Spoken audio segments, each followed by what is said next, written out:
Hello everyone, my name is Mansi Bhardwaj and आज हम करेंगे क्लास 11th का chapter number 6 work energy and power का लेक्चर नंबर 2। लेक्चर नंबर 1 में हमने वर्क और energy and work energy theorem के बारे में रीड किया था। आज हम करेंगे वर्क के कुछ इंपॉर्टेंट पॉइंट्स। और जो वर्क होता है, वर्क इज इक्वल टू जो फोर्स इनटू डिस्प्लेसमेंट होता है, फोर्स और डिस्प्लेसमेंट के बीच के एंगल के बारे में कि किस तरीके से एंगल वेरी करेगा और उस एंगल के वेरिएशन से उसके वर्क में क्या इफेक्ट होगा। ये कुछ वर्क के इंपॉर्टेंट पॉइंट्स हैं जिनके बारे में आज हम पढ़ेंगे। कि जो वर्क होता है फोर्स इनटू डिस्प्लेसमेंट, अब जब ये डॉट प्रोडक्ट को, जब वर्क को अगर हम डॉट प्रोडक्ट जब रिमूव करते हैं तो F magnitude of S magnitude into cos theta. तो जब डॉट प्रोडक्ट को रिमूव करते हैं तो कोस थीटा आता है। अगर यहाँ पे क्रॉस प्रोडक्ट होता तो उस क्रॉस प्रोडक्ट को हटाने के लिए हम यहाँ पे साइन थीटा लेते। अब ये डॉट प्रोडक्ट है इसलिए एफ एस कोस थीटा। ये वर्क का formula. Dimensions of work, dimensions of work क्या होता है? Work m1। अब वर्क क्या होता है? फोर्स इनटू डिस्प्लेसमेंट, सॉरी ये नहीं, फोर्स इनटू डिस्प्लेसमेंट होता है। फोर्स क्या होता है? Mass into acceleration. m1 acceleration का Lt-2 और डिस्प्लेसमेंट एक टाइप से लेंथ ही होती है तो ये आ जाएगा L। तो m1 L2 Lt-2। ये वर्क का डायमेंशन सेम जो डायमेंशंस होता है वो एनर्जी का होता है, चाहे वो काइनेटिक एनर्जी हो, पोटेंशियल एनर्जी हो, चाहे कैसी भी एनर्जी हो। एनर्जी और वर्क का सेम डायमेंशंस होते हैं। अब देखो, जब theta is equal to 0 degree, यानी जब डिस्प्लेसमेंट, फोर्स और डिस्प्लेसमेंट के बीच में एंगल 0 डिग्री आ जाए। 0 डिग्री का मतलब, मान लिया ये ब्लॉक है, ठीक है, जब इसके ऊपर मान लिया इसका डिस्प्लेसमेंट इस डायरेक्शन में, जब इसके ऊपर हम फोर्स भी इसी डायरेक्शन में लगाएं तो इसका मतलब क्या हुआ कि जो फोर्स और डिस्प्लेसमेंट है वो पैरेलल हो गए। इसका मतलब उनके बीच में एंगल क्या है? 0 डिग्री। ये केस फर्स्ट है। ये केस फर्स्ट है कि जब एंगल 0 डिग्री हो, जब फोर्स और डिस्प्लेसमेंट क्या हो, एक दूसरे के पैरेलल हो और उनके बीच में एंगल क्या हो? 0 डिग्री। जब एंगल 0 डिग्री हो जाएगा तो देखो, according to this work is equal to F S और कोस थीटा। थीटा क्या है? 0। कोस 0 क्या होता है? 1। तो यहाँ पे जो वर्क आ जाएगा वो मैक्सिमम वर्क डन आ जाएगा जब थीटा क्या हो? 0। यानी वर्क हमारा क्या आएगा? पॉजिटिव। ये आ गया पॉजिटिव जब एंगल, यानी जब फोर्स और डिस्प्लेसमेंट पैरेलल हो और उनके बीच में एंगल क्या हो? 0 डिग्री का। तो जो हमारा वर्क आ जाता है वो पॉजिटिव हो जाता है। When theta is, case second, when theta is 180 degree. ये है केस सेकंड, जब थीटा क्या हो? 180 डिग्री। यानी मान लिया कि ब्लॉक इस डायरेक्शन में डिस्प्लेस हो रहा है और हम फोर्स, मान लिया इसका डिस्प्लेसमेंट इस डायरेक्शन में और फोर्स लगाए हम इस डायरेक्शन में, तो जो डिस्प्लेसमेंट है और जो फोर्स है उनके बीच में एंगल क्या आया? 180 डिग्री का। एंगल 180 डिग्री, तो वर्क क्या आएगा? Is equal to F S cos 180 degree. Cos 180 degree कितना होता है? -1। तो यहाँ पे जो वर्क आ जाएगा वो इज इक्वल टू माइनस का एफ एस। यानी जब डिस्प्लेसमेंट हमारा अलग डायरेक्शन में हो रहा हो, अगर हम फोर्स अलग डायरेक्शन में लगाएं तो जो वर्क आएगा वो हमारा नेगेटिव होगा। ठीक है, तो work is done is equal negative.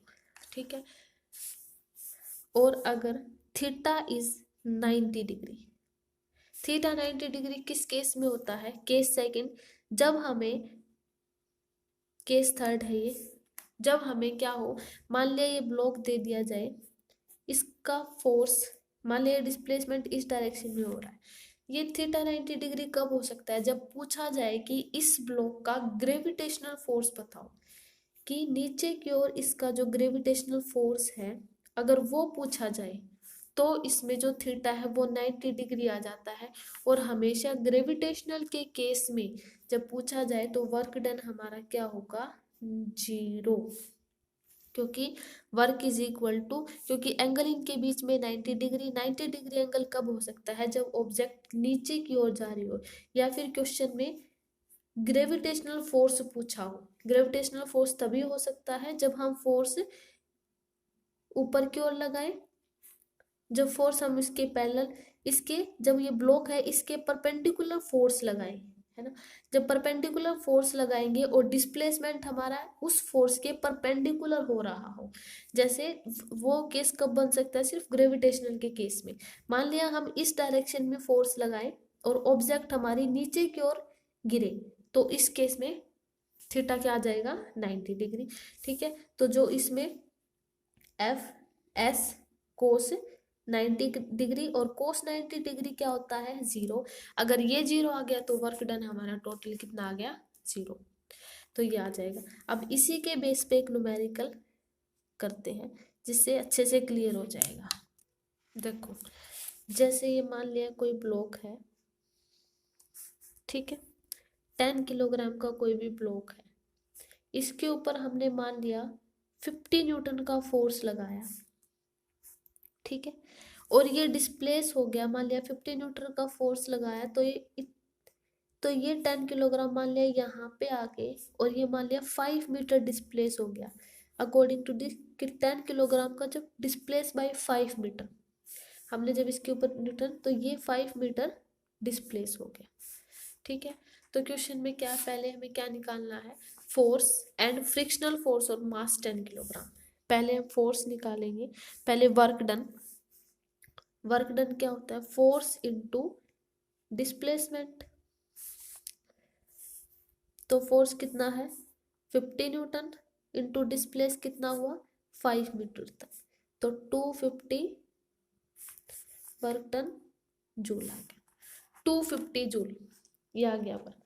अब क्या निकालना है? Frictional force. अब फ्रिक्शनल फोर्स है तो इस, अगर मान लिया हम इस ब्लॉक को आगे की ओर मूव करा रहे तो इसका फ्रिक्शन कहाँ पे वर्क, कहाँ पे करेगा? इसके ओपोजिट डायरेक्शन में, यानी फ्रिक्शन इस डायरेक्शन में होगा।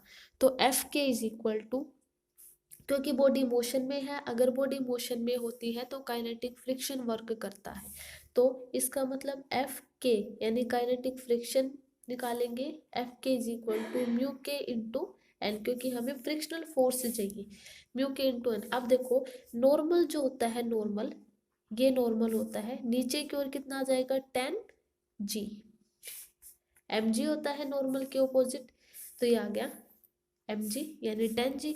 10 जी, जी की जगह हम 10 लेते हैं तो म्यू के, और मान लिया इसी इक्वेशन में जो म्यू के है इसमें गिवन है वो 0.1 है, मान लेते हैं कि 0.1 गिवन है म्यू के, तो 0.1 और नॉर्मल किसके इक्वल आ जाएगा? 10 जी, और जी की जगह हम 10 लेते हैं, तो 0.1 इंटू 100, तो ये कितना आ जाएगा? 10। ठीक है, तो ये आ जाएगा एफ के, यानी ये फ्रिक्शनल फोर्स आ गया। अब इसी इक्वेशन में फ्रिक्शनल फोर्स, अब एंगल पे बात आती है, और इसमें क्वेश्चन में पूछा जाए कि इसमें फ्रिक्शनल फोर्स बताओ, ग्रेविटेशनल फोर्स बताओ, कि इसी क्वेश्चन में आ जाए कि ग्रेविटेशनल फोर्स क्या होगा इसका एंड नॉर्मल रिएक्शन। ठीक है, तो देखो, जब ग्रेविटेशनल फोर्स देखेंगे तो ग्रेविटेशनल फोर्स क्या करेगा? नीचे की ओर वर्क करेगा, जबकि हमने फोर्स लगाया इसके परपेंडिकुलर, यानी फोर्स यानी डिस्प्लेसमेंट इसका नीचे की ओर होगा, और हम फोर्स लगा रहे हैं इस डायरेक्शन में, इसका मतलब फोर्स और डिस्प्लेसमेंट के बीच में एंगल क्या आ जाएगा? 90 डिग्री। जब हम इसका ग्रेविटेशनल फोर्स फाइंड आउट करेंगे तो इनके बीच में क्या आ जाएगा? एंगल 90 डिग्री, एंगल 90 डिग्री आ जाएगा, तो जो वर्क डन, ग्रेविटेशनल जो वर्क डन होगा डब्ल्यू जी, यानी जो ग्रेविटेशनल वर्क है, जो ग्रेविटेशनल फोर्स है, वो क्या होगा? एफ जी इंटू एस और कोस 90 डिग्री, cos 90 डिग्री यानी 0, तो ये आ गया। जो ग्रेविटेशनल वर्क हुआ वो क्या आएगा, 0। नॉर्मल भी हमेशा 0 ही आता है, क्योंकि नॉर्मल भी जो फोर्स हम लगा रहे हैं उसके परपेंडिकुलर है, यानी इनके बीच में भी एंगल क्या है, 90 डिग्री। तो अगर नॉर्मल देखें तो नॉर्मल भी हमारा क्या होगा, 0। ठीक है, कि नॉर्मल फोर्स अगर देखें तो वो भी ऑलवेज 0 होता है। तो ग्रेविटेशनल जो फोर्स होता है वो ऑलवेज 0 होता है, क्योंकि जो हम फोर्स लगा रहे हैं उसके और जो डिस्प्लेस हो रहा है वो नीचे की ओर होगा, यानी उनके बीच में 90 डिग्री का एंगल होगा, जिससे हमारा जो वर्क है वो क्या आ जाएगा, 0। ठीक है, ठीक है। तो जो ये जो वर्क था, जो फोर्स और डिस्प्लेसमेंट के बीच में जो ये एंगल था, उनके वेरिएबल में जो वर्क के ऊपर क्या इफेक्ट हो रहा था, ठीक है, तो ये था। अब नेक्स्ट टॉपिक हम करते हैं काइनेटिक एनर्जी। देखो काइनेटिक एनर्जी क्या होती है, काइनेटिक एनर्जी काइनेटिक एनर्जी क्या होती है, कोई भी बॉडी जब मोशन में होती है, ठीक है, उसके मोशन के कारण जो एनर्जी होती है वो क्या होती है, काइनेटिक एनर्जी। ठीक है, काइनेटिक एनर्जी के क्या एग्जांपल हो सकते हैं, उससे पहले इसके जो फॉर्मूला जो होता है काइनेटिक एनर्जी का, वो क्या होता है, इस हाफ एम वी स्क्वायर, ये काइनेटिक एनर्जी का फॉर्मूला होता है। और जो डायमेंशंस होते हैं काइनेटिक एनर्जी का, तो वही होते हैं dimensions m1 n2 and t-2, चाहे वो एनर्जी कैसी भी हो। ठीक है, चाहे वो काइनेटिक एनर्जी हो या ग्रेविटेशनल एनर्जी हो, चाहे पोटेंशियल एनर्जी हो, एनर्जी के डायमेंशन सेम रहते हैं।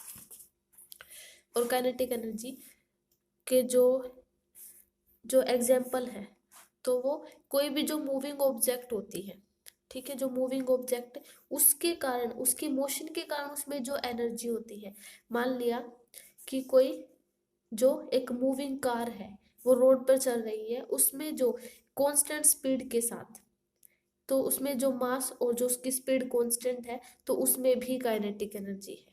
ठीक है, तो जिसमें यानी उसके मोशन के कारण उसमें जो एनर्जी हुई वो, तो वो उसमें एक काइनेटिक एनर्जी हुई, तो वो इसका एक एग्जाम्पल हो गया मूविंग कार का, काइनेटिक एनर्जी का एग्जाम्पल। अब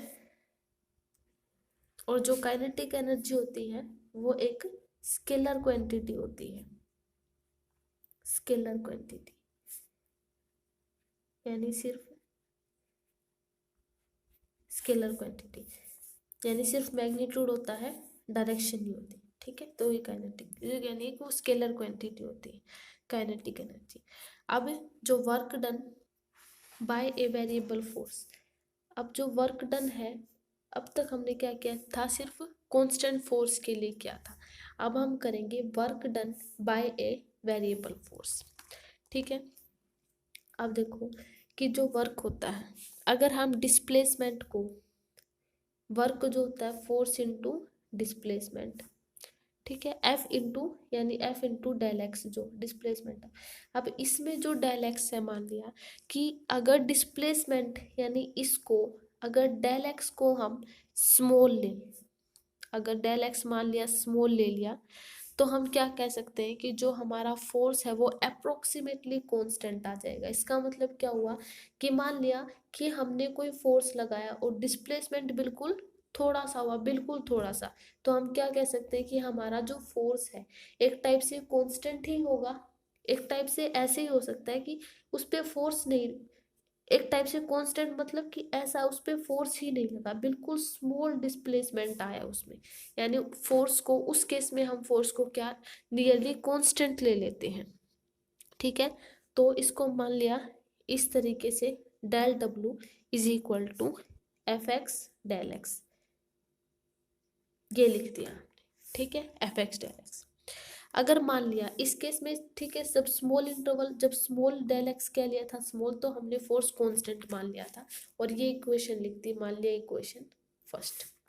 ठीक है, अब हम क्या करेंगे कि डिस्प्लेसमेंट को हम इतना स्मॉल लिया कि अप्रोक्सीमेटली हमने उसको क्या कर दिया, जीरो। डिस्प्लेसमेंट क्या ले लिया, अप्रोक्सीमेटली जीरो ले लिया। ठीक है। तो जो नंबर ऑफ टर्म्स है इन सम इंक्रीज्ड विदाउट लिमिट, बिना जो नंबर ऑफ टर्म्स है वो किस में करेंगे, जो बिना किसी लिमिट के।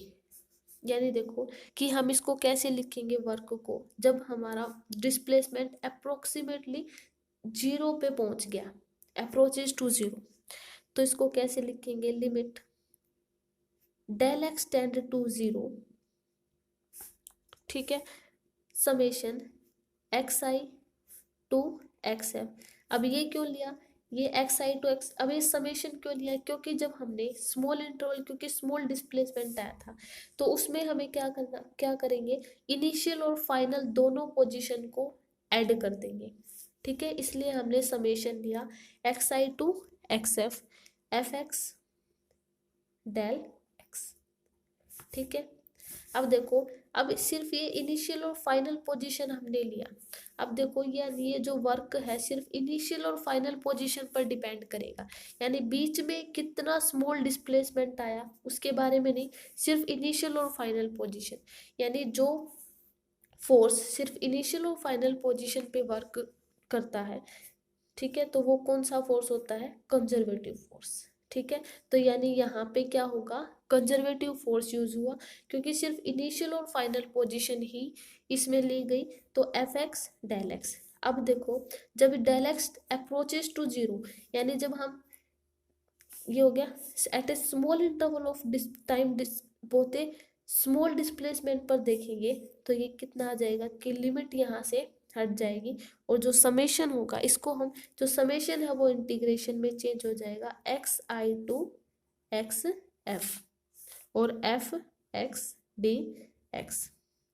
ये क्यों आया, क्योंकि देखो जो इस ये है डेल एक्स, जब इसको हम अप्रोक्सीमेटली जीरो कर देते हैं, यानी एक टाइप से X del X tend to zero, तो जब अप्रोक्सीमेटली जीरो आ जाता है तो वेरी स्मॉल इंटरवल पे जो डेल एक्स है वो डी एक्स में चेंज हो जाता है, at a instant of time, at a very small instant of time पर, तो जो डेल एक्स है वो डी एक्स में आ जाएगा, और जो लिमिट है वो हट जाएगी, क्योंकि डेल एक्स क्या हो गया, अप्रोच कर गया जीरो को, तो सिर्फ इंटीग्रेशन आ जाएगा X I to X F, initial to final position F X और डी एक्स, ठीक है। और जहाँ पे जो लिमिट क्या कर रही है, यहाँ पे लिमिट क्या थी, यही बता रही थी कि जो सम ऑफ डेल एक्स है टेन टू जीरो, ठीक है, ये क्या बता रही थी, limit of this sum when del X tend to zero, जब डेल एक्स जीरो को टेंड कर रहा था, तो ये जो है डेल एक्स का सम बता रही थी, ठीक है। सो जो वेरिएबल फोर्स के लिए हम क्या कर सकते हैं, इसको जो वर्क है उसको हम definite integral of force and displacement में शो कर सकते हैं, एक्सप्रेस कर सकते हैं, ठीक है। तो ये आ जाएगा।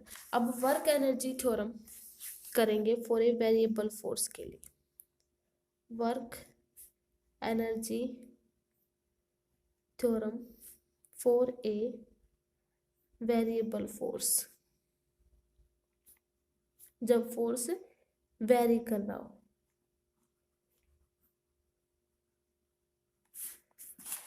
For a variable force, we are now familiar.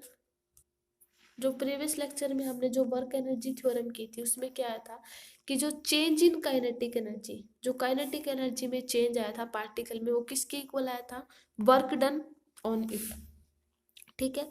तो चेंज इन काइनेटिक एनर्जी, मान लिया कि जो काइनेटिक एनर्जी है वो, मान लिया वो चेंज इन काइनेटिक एनर्जी, मान लिया वो टाइम के साथ चेंज हो रही है, D K by D T, ठीक है, विद रिस्पेक्ट टू टाइम। अब डी बाई डी टी और के क्या होती है, काइनेटिक एनर्जी, यानी 1/2 M V square for a variable force के लिए। वेरिएबल फोर्स के लिए हम काइनेटिक एनर्जी को भी क्या मानेंगे, वेरिएबल, क्योंकि जब हम फोर्स को वेरी करेंगे तो काइनेटिक एनर्जी भी चेंज होगी, तो डी के बाय डी टी डी, तो 1/mv²।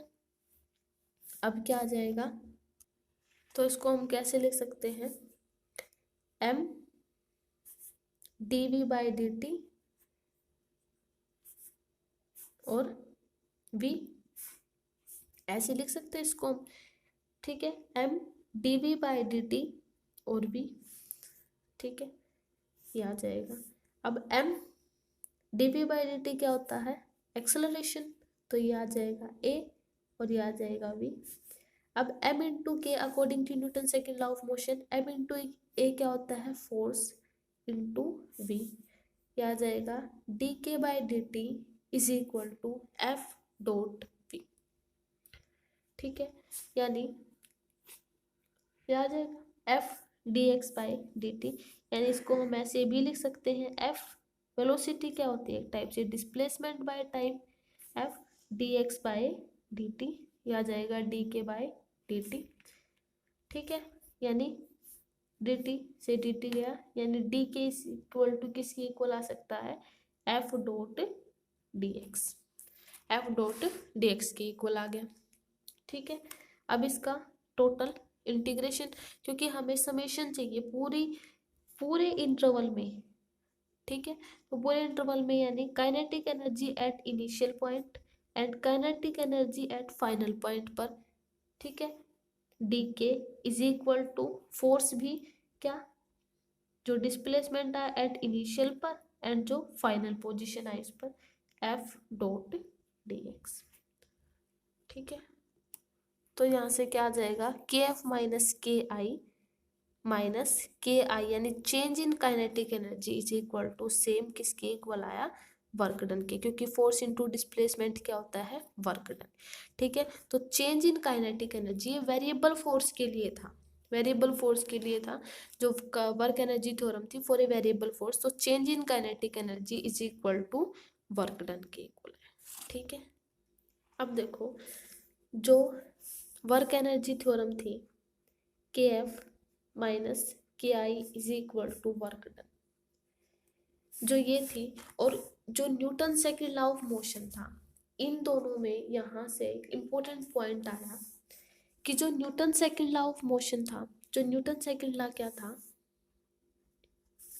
इनके बीच में एक रिलेशन आया, डिफरेंस आया इन दोनों के बीच में। Newton second law is a relation between acceleration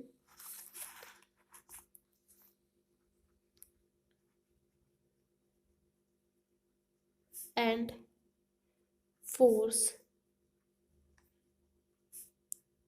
at any instant of time,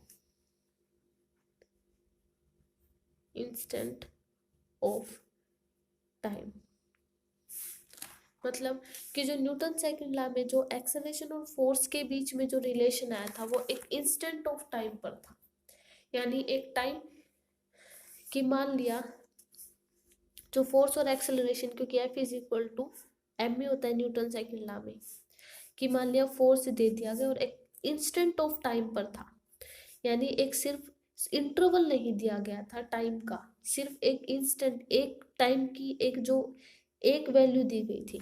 लेकिन जो वर्क एनर्जी थ्योरम थी involves an integral over an interval of time, यानी देखो कि जो वर्क एनर्जी, इनके बीच में क्या यही डिफरेंस है कि जो इनके बीच में रिलेशन था इंस्टेंट ऑफ टाइम पर था, जो फोर्स और जो एक्सेलरेशन के बीच में आया, और जो वर्क एनर्जी थ्योरम में क्या आया, इसका जो वर्क एनर्जी थ्योरम का पॉइंट है वो क्या है, work energy theorem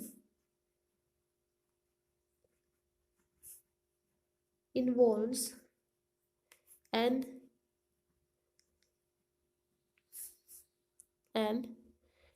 integral over an interval of time,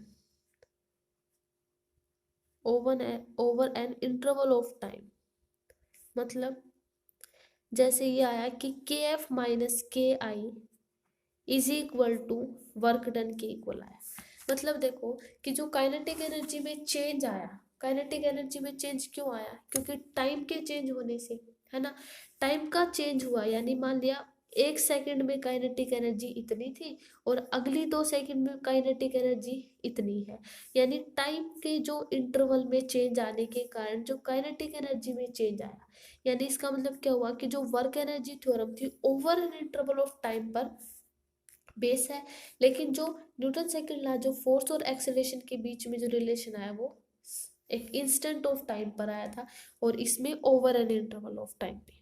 ठीक है, तो इसका मतलब क्या हुआ कि जो टाइम की इंफॉर्मेशन आई जो न्यूटन सेकंड लॉ में, वो इंटीग्रेट ओवर इंटरवल, जो पूरा ओवर एन इंटरवल पर क्लियरली अवेलेबल नहीं थी।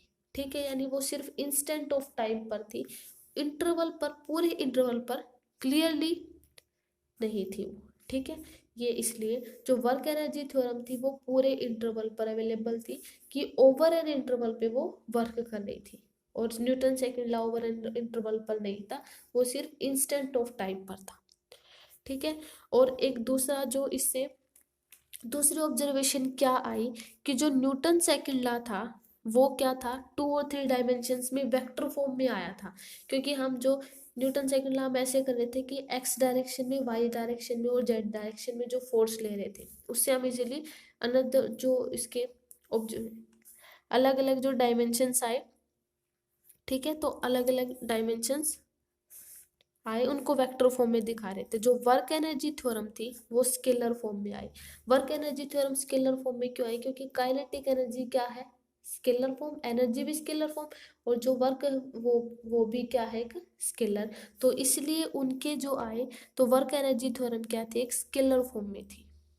ठीक है, तो इनके बीच में ये observation I Newton second law of motion के बीच में एंड वर्क एनर्जी थ्योरम के बीच में, कि जो Newton second law of motion था वो इंस्टेंट ऑफ टाइम पर वर्क करता है, जबकि जो वर्क एनर्जी थ्योरम है वो over an interval of time पर वर्क करती है।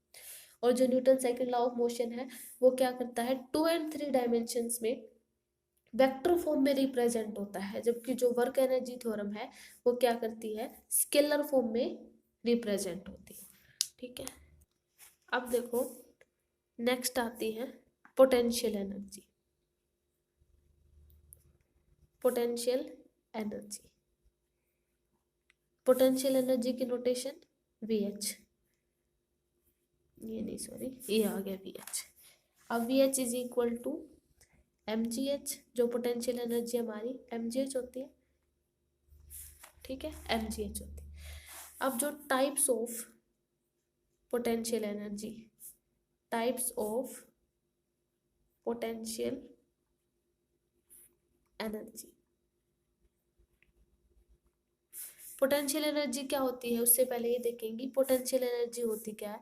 Potential energy, energy is conserve by virtue of its position, उसकी पोजीशन के कारण उसमें कितनी एनर्जी हुई वो क्या होती है, पोटेंशियल एनर्जी। जैसे इसके कुछ एग्जांपल्स हैं, जैसे स्ट्रेचिंग द रबर बैंड, जैसे हम रबर को स्ट्रेच करते हैं तो उसमें क्या है, एक potential energy. Second is press the spring, जैसे हम स्प्रिंग को प्रेस करेंगे वो वापस अपनी पोजीशन पे, यानी उसने कुछ एनर्जी स्टोर की, उस स्टोरिंग एनर्जी के कारण वो वापस अपनी उसी पोजीशन पे आया, तो वो एनर्जी क्या थी, potential energy. And waterfall from the height, और जो वाटर का गिरना ऊंचाई से, वो भी एक क्या है, पोटेंशियल एनर्जी का एग्जाम्पल। अब टाइप्स ऑफ पोटेंशियल एनर्जी आते हैं। First is gravitational potential energy, gravitational potential energy. अब ग्रेविटेशनल पोटेंशियल एनर्जी क्या होती है, ग्रेविटेशनल पोटेंशियल एनर्जी की definition, energy stored, energy stored of an object, of an object because of where it is placed, it is placed, it found in object, it found in object some height of the ground, some height of the ground. यानी जो gravitational potential energy होती है वो क्या होती है कि stored of an object because of where it is placed, it is found in object some height of the ground. ठीक है, यानी जब कोई ऑब्जेक्ट ग्राउंड से कुछ हाइट पर होती है, मान लिया एक स्कायर होता है, जब वो ऊपर से नीचे की ओर स्काई करता है तो क्या होगा, तो उसमें एक टाइप से पोटेंशियल एनर्जी होती है। ठीक है, तो इसका एक स्कायर एक एग्जाम्पल है ग्रेविटेशनल पोटेंशियल एनर्जी का। ठीक है, सेकंड है elastic potential energy. It energy that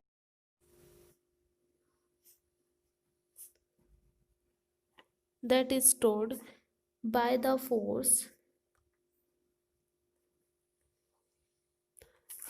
that is stored by the force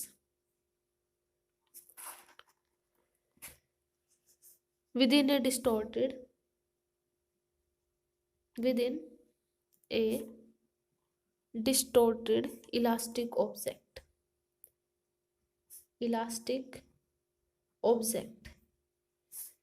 इसका एक एग्जाम्पल क्या है, springs.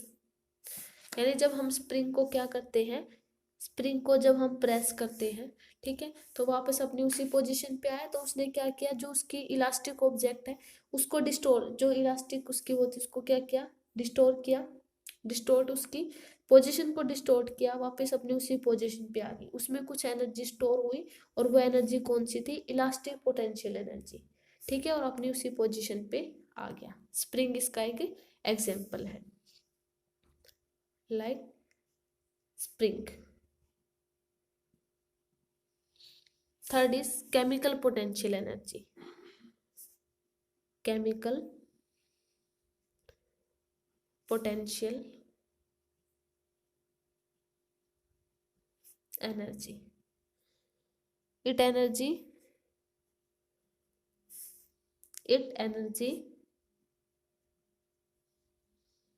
that is stored in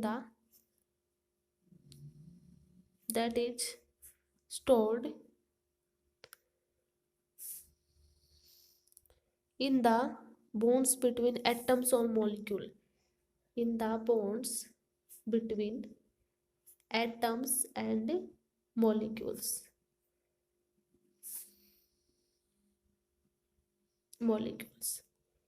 it is a found in plants and food और ऑयल्स में जो होते हैं उनमें सब में केमिकल पोटेंशियल एनर्जी होती है। जैसे एग्जांपल प्लांट्स, जैसे जो क्लोरोफिल की प्रेजेंस में जो प्लांट्स अपना फूड तैयार करते हैं। ठीक है, प्लांट्स, फूड एंड ऑयल, ये इसके एग्जांपल है कि उनके जो एटम्स और मॉलिक्यूल है उनके बीच में जो बॉन्ड होता है वो जो एनर्जी स्टोर करते हैं, तो वो एक टाइप से केमिकल पोटेंशियल एनर्जी होती है। ठीक है, तो जो ये एनर्जी थी पोटेंशियल एनर्जी, इसके 3 टाइप्स थे, gravitational potential energy, elastic potential energy and chemical potential energy. ठीक है, VH is equal to mgh होता है। अब जो ये पोटेंशियल एनर्जी है इसको हम VH is equal to mgh, के होती है नोटेशन। ठीक है, और H को हम क्या मान लेते हैं, वो वेरिएबल है। ठीक है, तो मान लिया, अब देखो जो ग्रेविटेशनल पोटेंशियल एनर्जी है वो क्या करती है, जो equals the negative of the derivative of VH with respect to H। मतलब कि जो ग्रेविटेशनल पोटेंशियल एनर्जी है वो हमेशा equal to, but equal in opposite direction, किसके होती है, ग्रेविटेशनल फोर्स की। मतलब कि हम इसको जो हमारा जो ग्रेविटेशनल फोर्स है उसको हम नेगेटिव ऑफ VH लिख सकते हैं विद रिस्पेक्ट टू हाइट। क्योंकि देखो जब पोटेंशियल एनर्जी, जैसे हम ऑब्जेक्ट को, मान लिया हम बाल को ऊपर की ओर फेंकते हैं, ठीक है, ऊपर की ओर जब हम बाल को फेंकते हैं तो वो हम ग्रेविटेशनल फोर्स के ऑपोजिट वर्क कर रहे होते हैं, है ना। उसकी स्पीड क्या है, जो ग्रेविटेशनल फोर्स है उसके ऑपोजिट है। यानी पोटेंशियल एनर्जी जब बॉल ऊपर की ओर जाएगी उसमें कुछ एनर्जी स्टोर होगी, जो कि क्या होगी, पोटेंशियल एनर्जी। वो एनर्जी, स्टोर्ड एनर्जी क्या है, ग्रेविटेशनल फोर्स के ऑपोजिट है, ऑपोजिट डायरेक्शन में है। यानी हम ग्रेविटेशनल फोर्स को हम कैसे लिख सकते हैं, डेरिवेटिव ऑफ वी एच, यानी जो पोटेंशियल एनर्जी है विद रिस्पेक्ट टू एच, क्योंकि हाइट के रिस्पेक्ट में हम उसको ले रहे हैं, तो इसको हम ऐसे लिख सकते हैं। यानी जो ग्रेविटेशनल फोर्स है माइनस का D V H by with respect to height, height के रिस्पेक्ट में हम इसको लेंगे, ठीक है। तो ये किसके इक्वल आ जाएगा, माइनस एम जी। क्यों, क्योंकि हाइट के रिस्पेक्ट में है तो एच का तो 1 आ जाएगा, तो एम माइनस का एम जी। और यहाँ पे नेगेटिव साइन क्या बता रहा है कि जो ग्रेविटेशनल फोर्स है वो क्या है, नीचे की ओर है, डाउनवर्ड है, ठीक है। ग्रेविटेशनल फोर्स हमेशा डाउनवर्ड होता है, ठीक है, इसलिए आ जाएगा।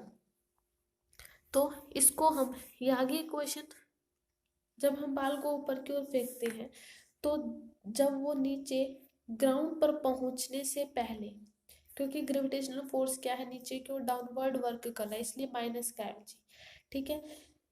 अब बिफोर हिट द ग्राउंड पे पहुंचने से पहले उसकी इक्वेशन को हम, उसकी स्पीड को बिफोर ए काइनेमेटिक रिलेशन से हम ऐसे लिख सकते हैं, V square is equal to 2gh। Ball का एग्जाम्पल लेके इसको जो पोटेंशियल एनर्जी है वो क्लियर करेंगे, ठीक है। तो V square is equal to 2gh। इस इक्वेशन को हम कैसे लिख सकते हैं, m/2 से multiply, m/2 dividing and multiplying on both side, dividing and multiplying,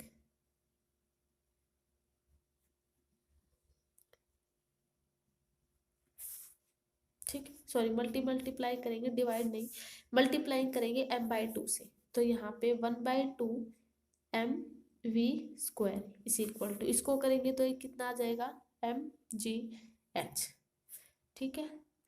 ये क्वेश्चन आई 1/2 M V square M G H.